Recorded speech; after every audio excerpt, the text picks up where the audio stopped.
Welcome student. हम तीसरा part पढ़ रहे हैं जिसका नाम है धातु और अधातु।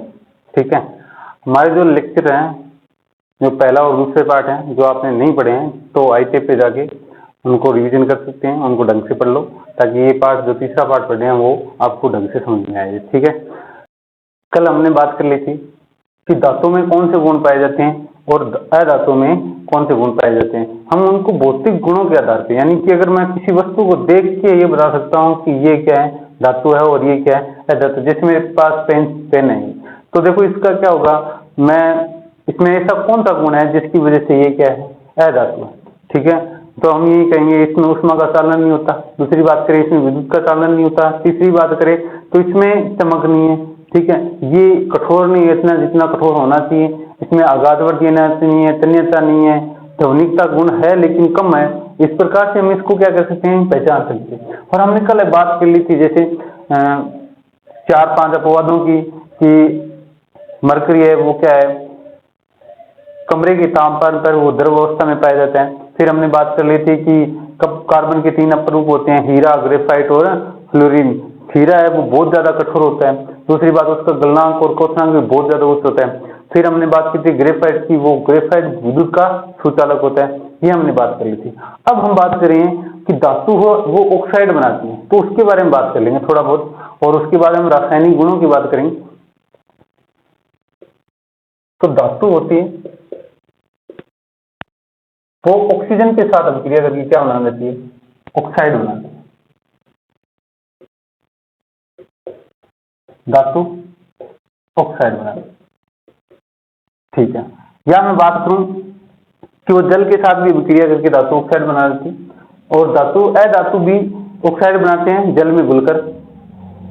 तो अब बात ये होगी कि ऐसी क्या बात है कि धातु ऑक्साइड होती है, वो कौन सी प्रकृति होते हैं, कौन सी प्रकृति के नहीं होते हैं। हमने ये बात पढ़ ली थी कि धातु होते हैं वो क्षारीय प्रकृति के होते हैं, अधात्विक होते हैं वो अम्लीय प्रकृति के होते हैं। ये हमने दूसरे पार्ट में बात की थी। ठीक है, अब हम ये बात करेंगे कि कौन से धातु है वो अम्लीय प्रकृति की भी होते हैं और क्षारीय प्रकृति की भी होते हैं। वायु में धातुओं का दहन करने पर क्या होता है, इसके बारे में बात करते हैं।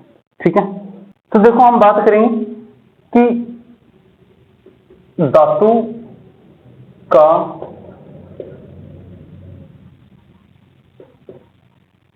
वायु में दहन।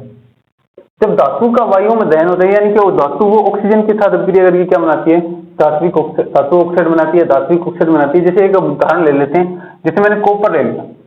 कॉपर की जब ऑक्सीजन के साथ अभिक्रिया करते हैं तो क्या बनेगा, कॉपर ऑक्साइड बनेगा। ठीक है, तो ये कॉपर ऑक्साइड है, वो क्या है, धात्विक ऑक्साइड है। ठीक है, अगर मैं बात और कर लेता हूं, इसी प्रकार एल्यूमिनियम की बात करें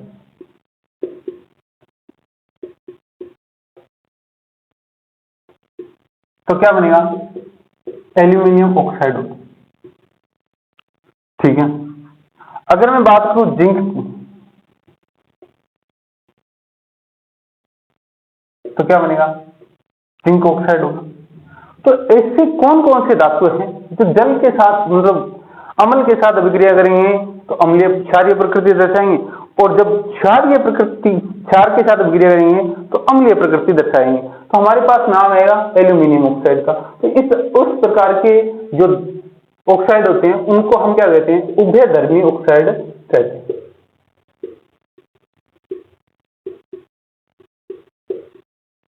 तो यहां से एक नंबर का क्वेश्चन उठता है कि उभयधर्मी ऑक्साइड क्या होते हैं, तो इसके बारे में बात करें। उभयधर्मी ऑक्साइड ऐसे धात्विक ऑक्साइड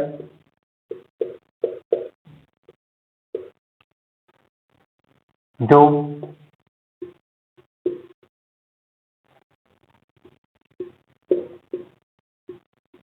अम्ल के साथ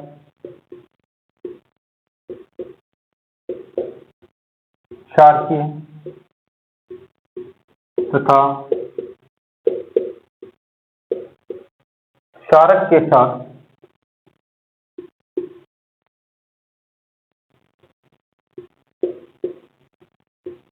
अम्लीय प्रकृति दर्शाते हैं।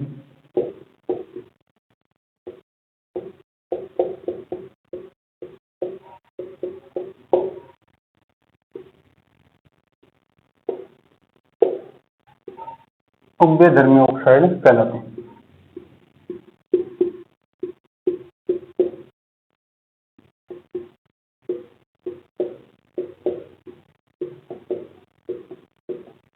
उभयधर्मी ऑक्साइड कहलाते हैं।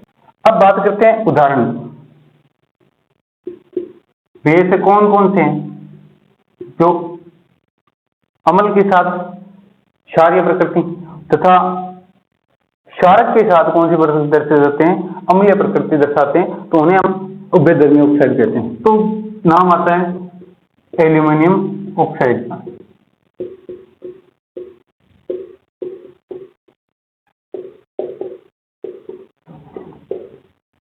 ऑक्साइड। दूसरी बात करें जिंक ऑक्साइड।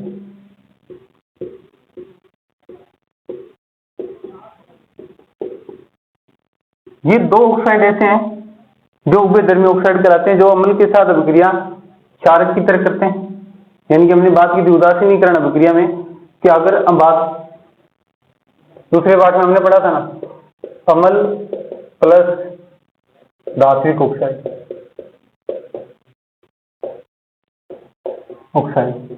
तो क्या बना रहे थे, लवण और जल बना रहे थे, यानी कि H2O बना रहे थे।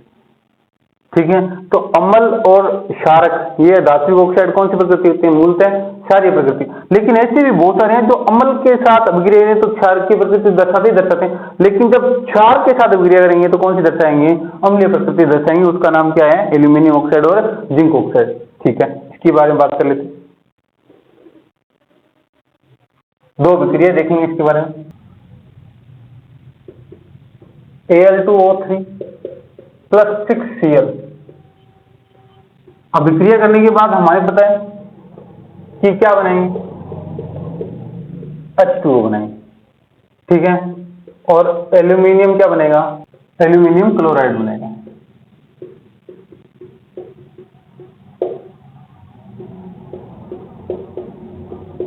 क्लोराइड बनेगा। तो एल्यूमिनियम क्लोराइड क्या होगा,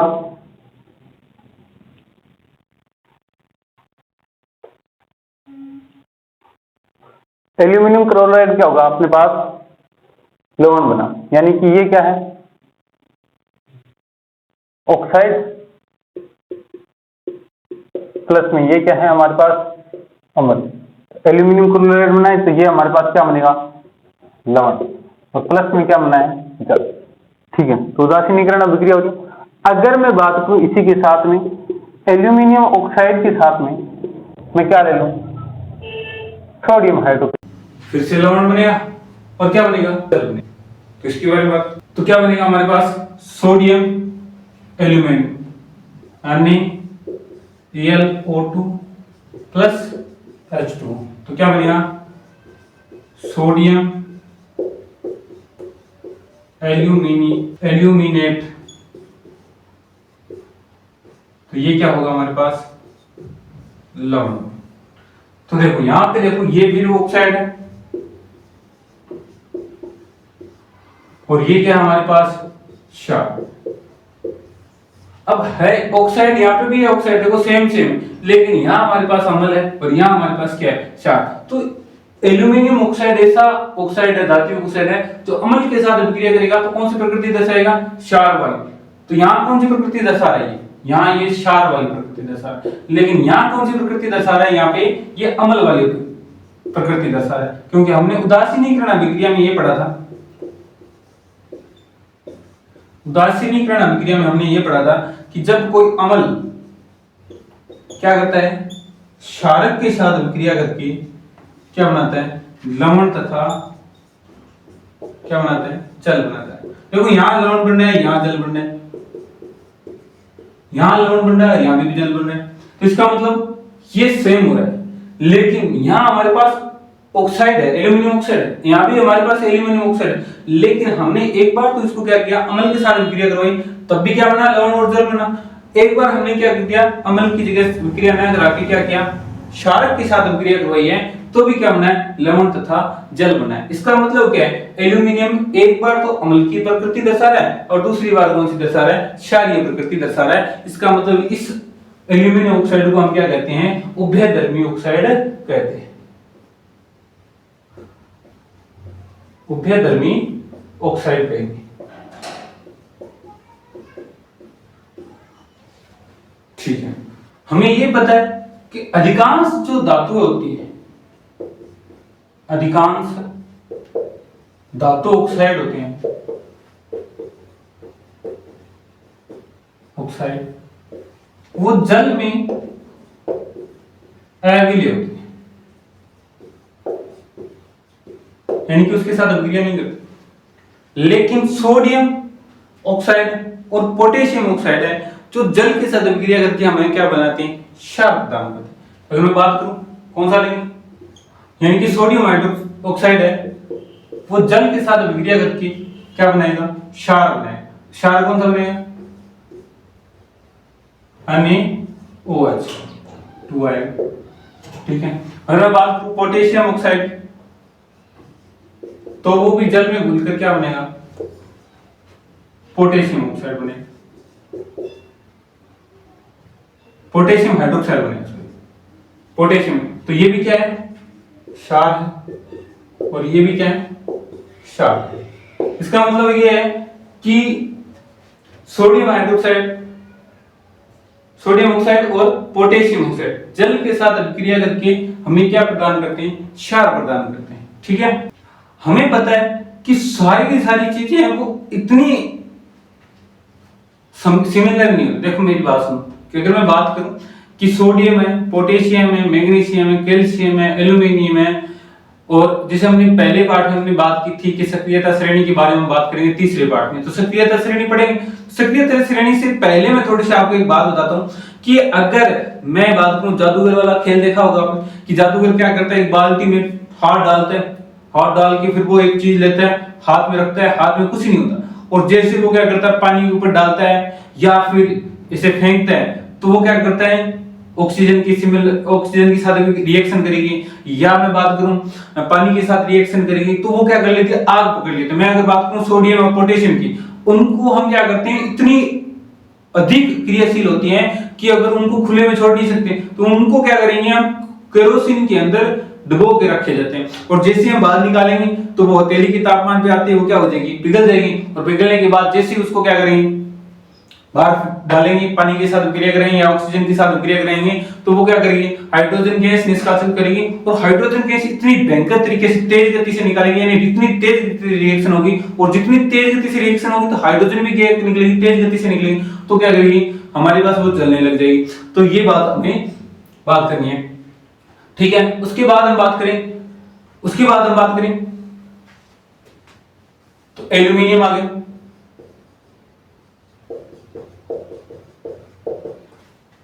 जिंक आ गया, लेड आ गया। ये क्या है, ऑक्सीजन के साथ विक्रिया करती है लेकिन इतनी तीव्र गति से नहीं करती जितनी सोडियम और पोटेशियम करती है, लेकिन इसके ऊपर क्या करती है, पतली परत चढ़ जाती है, ऑक्साइड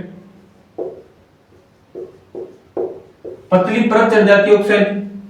फिर हम क्या करते हैं, इसको एनोडीकरण के माध्यम से क्या करते हैं, बहुत सारी ऑक्साइड के साथ विक्रिया करके इसके ऊपर मोटी सारी क्या कर देते हैं, परत चढ़ा देते हैं, और उसके बाद उस धातु का क्या होता है, क्षरण होना कम हो जाता है, यानी कि वो धातु क्या होगी, पहले क्षरण ऑक्साइड का होगा, फिर धीरे धीरे क्या होगा, ऑक्साइड जब एकदम बिल्कुल पूरी तरीके से क्षरण हो जाएगा तब उस मेन धातु का क्या होगा, क्षरण होगा। इसलिए हम क्या करते हैं, इनके ऊपर बड़ी मात्रा में क्या करेंगे, ऑक्साइड की परत चढ़ा देंगे, और फिर बाद में धीरे धीरे इनको संक्षारण से बचाया जाता है। ठीक है, अब हम बात करेंगे एनोडीकरण के बारे में। एनोडीकरण क्या है,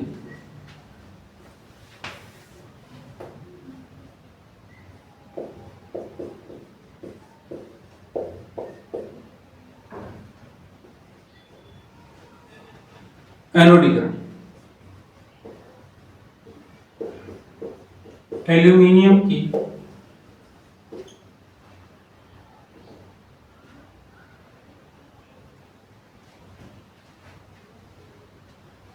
एल्यूमिनियम पर मोटी ऑक्साइड की परत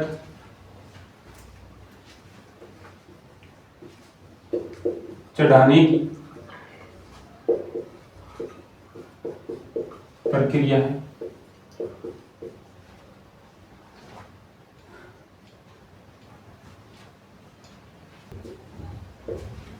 वायु के संपर्क में आने पर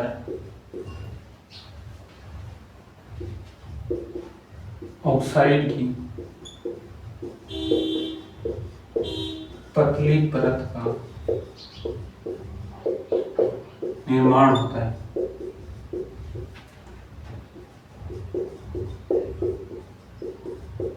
जो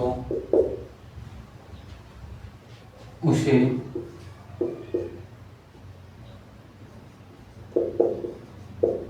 संक्षारण से बचाती है।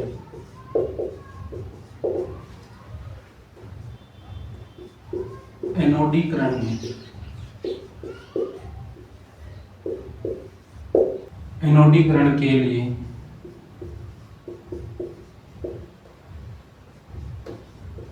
एल्यूमीनियम को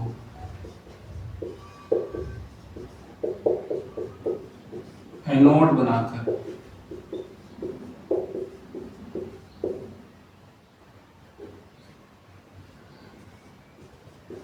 सल्फ्यूरिक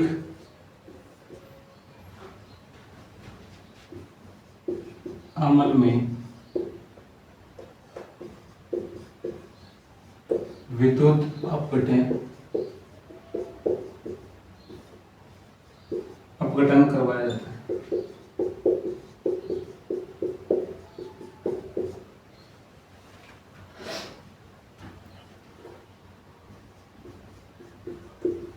जिसमें एनोड पर उत्सर्जित ऑक्सीजन गैस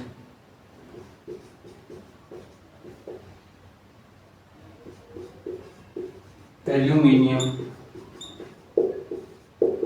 के साथ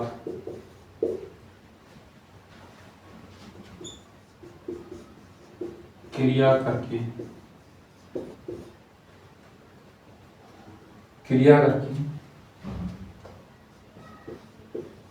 एल्यूमीनियम ऑक्साइड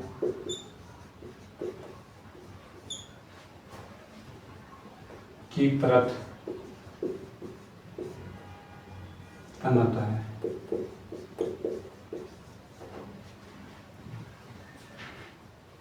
जिसे बाद में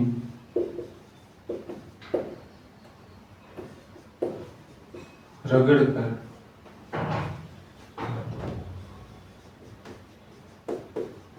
आसानी से आकर्षक वस्तुएं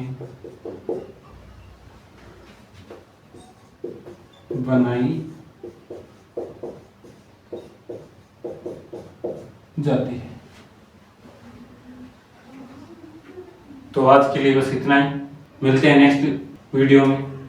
जय हिंद, जय भारत।